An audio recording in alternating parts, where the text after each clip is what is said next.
Hello. Hey, everyone. Wanted to say hi. It's Sunday afternoon, and we're still reading our Lenten book here, Lenten study.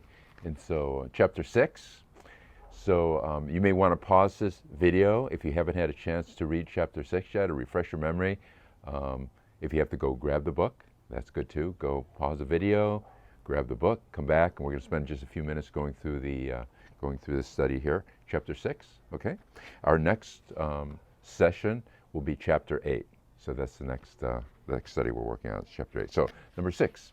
So, how you doing in your quarantine here, Mrs. J? Oh, well, I get to see my husband much more than usual, and so I'm kind of liking it from that Okay. perspective. So it is unique. It's a family experience that most of us don't really have because of our busy lives. Two parents working jobs, being on the freeway, picking up kids back and forth to school, rushing here, rushing there, and just kind of being exhausted. So I think it's good. And I mean, there's a lot of good things that I think we're going to get nice and rested over this. We can be stress-free, spend a little more time with families and just slowing down. And so going to have great long-term benefits for us. I think it's going to be really good. Would you agree? Okay. God makes all things good. All right, good. That's an affirmation. Which leads us right into our study, Fighting with My Husband. Now, this was written by a woman. And so this is kind of a woman's point of view of fighting with my husband. What did you like about this chapter, Ryan? Did you glean any good information from here? Was it? Yeah, I Yeah. learned a couple of things. Yeah. Now, we've never fought before, so it's hard for us to even relate to anything that's going on here because we've never, in all our years of marriage, never had a quarrel. Well, maybe one or two, but yeah. So we've had a lot. So, and so one of the things that struck me in the book was the idea that we can extend a fight. I'll speak for myself. I can extend a fight. Thank you. That time of silence. That was one of the fights we've had years ago. You know, the whole I'm me, he's him. Together we're a we, but there's still a me and there's still a him. But Right. So sometimes it's as simple as having a friendly disagreement, and then sometimes it's a prolonged disagreement, and sometimes it can kind of seems like it's lasting a little bit longer than it should. Have you found that to be true? Not at all. So you think our fights are over very quickly? Is that your? I think that they're over in the amount of time that they need to be processed. Oh, good point.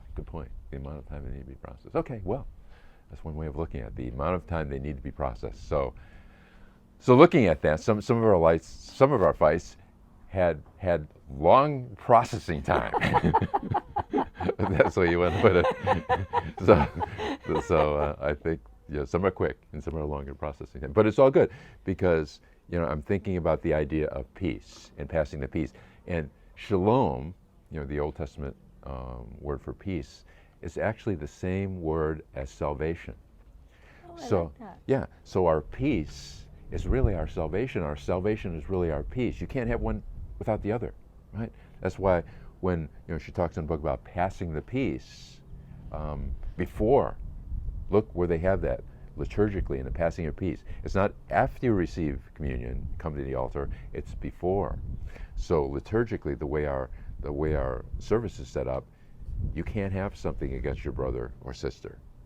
Not if you're going to take communion. Not if you take communion, right? And so that's intentionally built in, right? So it's just good the way God does things, right? So we have to acknowledge and make amends and ask for forgiveness and forgive others. We say the Lord's Prayer right before we have communion, not after, because we're asking for our trespasses to be forgiven as we forgive others, and all that is part of that same. And that church experience that we have is it really models everyday life for us. So it's not like we only do these things in church on Sunday, right? It models our everyday experience. So every day we should be saying the Lord's Prayer. Every day we should be asking for forgiveness and forgiving our spouses, our children, people around us. So it's kind of what we do in church models our everyday life, and that's what's great about the church, right? Would you agree?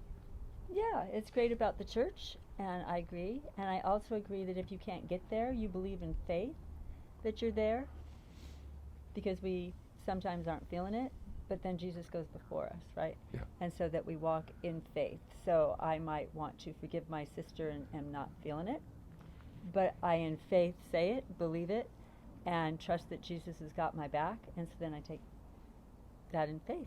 Yeah, yeah. I like that. I like that. All right.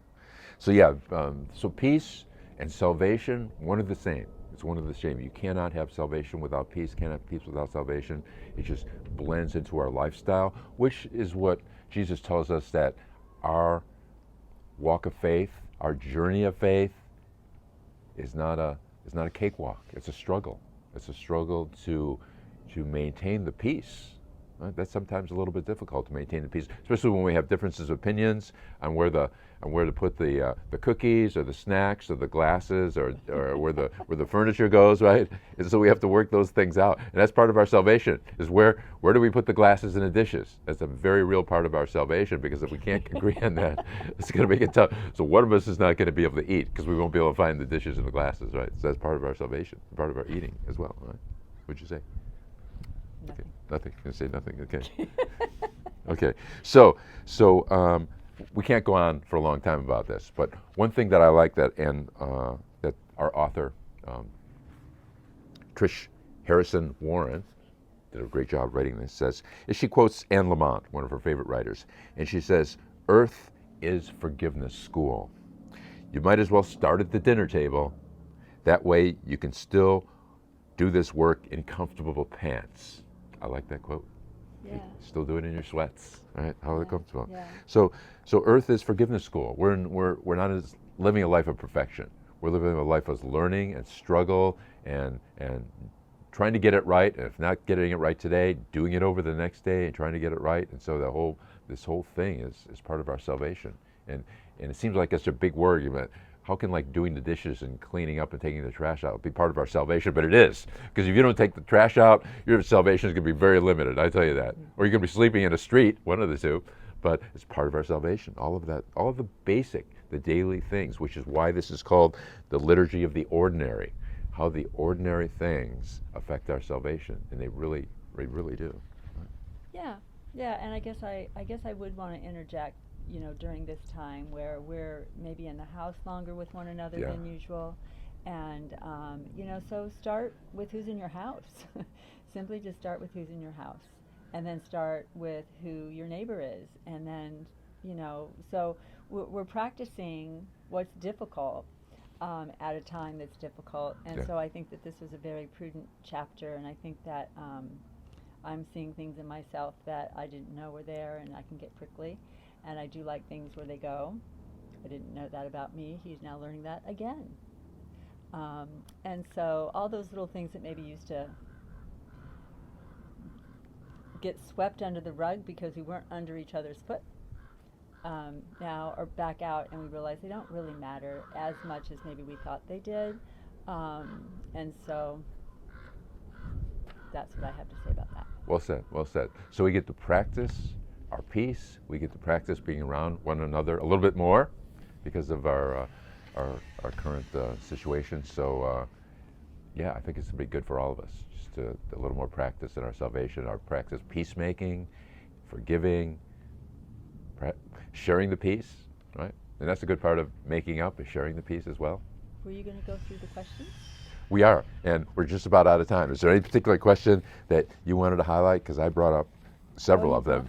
I was bringing them up as we were speaking. That's how I do things. See, he's clever. That's how I do it. That's how I do it. Well, I think one of the things that I liked about the questions was who or what made you feel closer to God this week, and who or what maybe made you feel a little bit more distanced from God this week, if you're alone or if you're with other people.